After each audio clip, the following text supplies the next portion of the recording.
Hello! Hello, hello, hello! Magandang araw at magandang buhay saan man panig ng mundo. Nagbabalik ulit si Bonsai Tanglong po. Okay? So, ang oras natin ay 11:29. Yan. So, 11:29 oras ng pagdidilig ng bonsai. So, bakit ganitong oras tayo magdilig? Ito na yung panahon na yung kanyang mga lupa ay matutuyo na. So, kailangan nating i-refresh ang ating mga halamang bonsai. Huwag tayong magdilig sa umaga dahil basa pa ang kanyang lupa pagka ganon. Kumbaga, mayroon pa siyang hamog doon sa mga dahon. Kapag ganitong oras na, kailangan niya na ulit ma-refresh. Kailangan basahin ang kanyang katawan at the same time madiligan. Kaya ganitong oras nagdidilig si Bonsaistang Lumpo. 11:30, 11:29, 11:30. Okay? So, let's start para magdilig tayo. Ito yung tamang pagdidilig ng isang bonsai. Okay, wag kayong magdilig ng umaga dahil ang hamog, basa pa yung kanyang mga dahon. So, unahin natin sa taas. Yan. Diligan ang kanyang mga dahon and then sa baba. Okay? Bakit natin dinidiligan yung kanyang dahon? Para ma-refresh.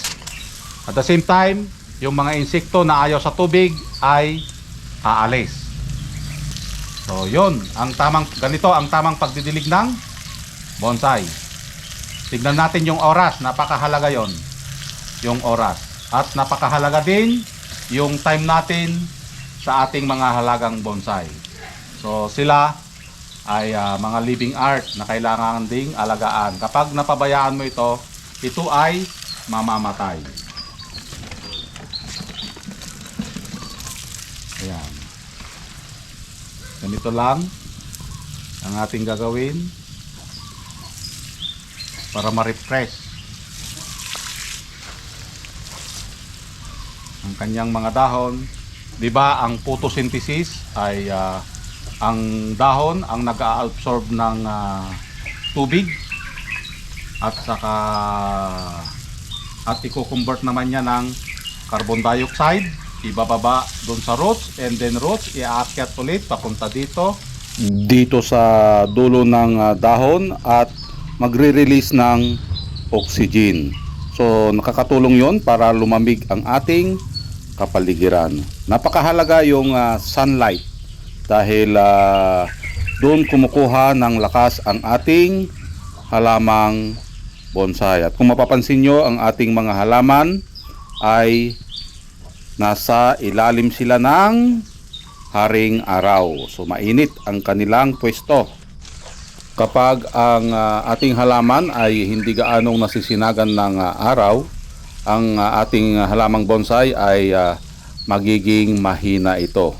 Malayo na mas malakas ang bonsai na nasa arawan kaysa doon sa kulang sa sunlight. So, ganun lang.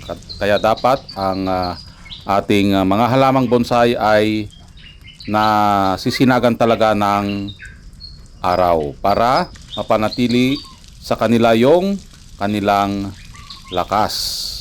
Yun ang photosynthesis. Kaya kung ikaw ay nag-aalaga ng bonsai, kailangan mong magtiis sa tirik ng araw para maibigay lang yung pangangailangan ng ating halamang bonsai.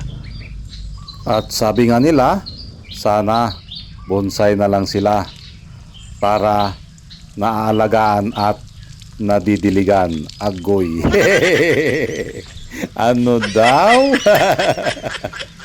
Naaalagaan at nadidiligan.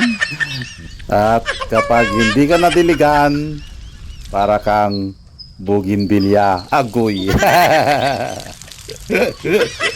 Tagtuyot. Kaya magmahal kayo ng nagbubonsai.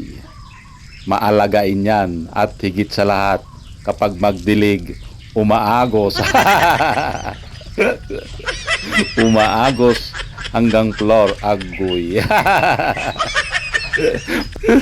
Ang pagod vibes lang yon para masaya. Yun, ituloy natin ang ating pagdidilig at i-enjoy natin yung mga huni ng mga ibon na nag-aawitan sa ating paligid. At maraming salamat at nasamahan nyo si Bonsai Stang Lumpo na magdilig at makita nyo na rin yung kanyang mga alagang bonsai. Ayun, napakainit guys, pero kailangan tayong magtiis dahil dapat maibigay natin yung pangangailangan ng ating halamang bonsai. So ayan, nadiligan natin yung mga ibang bonsai, pero yung bougainvillea hindi tayo nagdilig. Okay? Ito yung kagandahan ng pag-aalaga ng bougainvillea. Okay, kung ikaw ay isang beginner na magbobonsai, ang suggest ko sa inyo ay bougainvillea at saka balete. Okay? Dahil hindi sila alagain. Yan.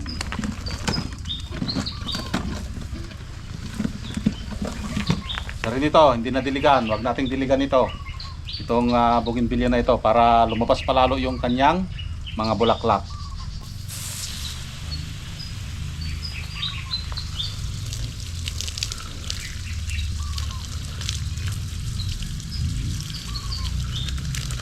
Ayan. Ang oras natin ay 12:15. Okay? So, mayroon tayong mga ilang minuto na nagdilig. At maraming salamat at nasamahan nyo na naman si Bonsai Stang Lumpo. Hanggang sa muli. Bye-bye!